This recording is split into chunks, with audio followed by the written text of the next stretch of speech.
Natapos na nga ang pinakainaabangang pagbabalik ni Mark Magnifico magsayo sa ibabaw ng lona, kung saan pinamalas niya ang kanyang bangis sa loob ng ring matapos talunin at pinatumba ng 4 na beses ang kalaban niyang si Brian Mercado sa loob lamang ng 2 round. Sa unang round pa lang ang isang rumaragasang left hook sa katawan ang nagpatumba kay Brian Mercado. Bagamat ito ay muling nakatayo pa, ay sinundan agad ito ni Magsayo ng isang looping left hook na tumama sa ulo ni Mercado na dahilan upang muli siyang matumba sa ibabaw ng lona. Muli pa itong bumangon at maswerte na lamang ito at tumunog na ang kampana kaya siya ay na-save by the bell. Sa second round ay hindi na nag-aksaya pa ng panahon ni Mark Magsayo at muli niyang pinatumba si Brian Mercado.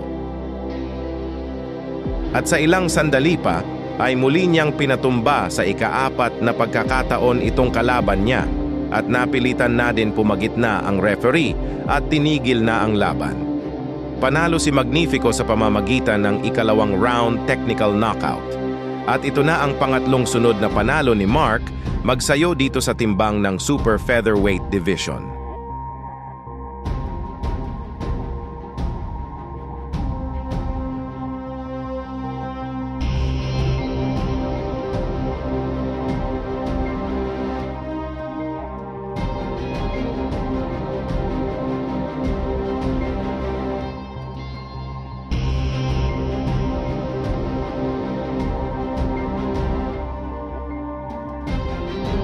So yun lamang ang video natin sa araw na to.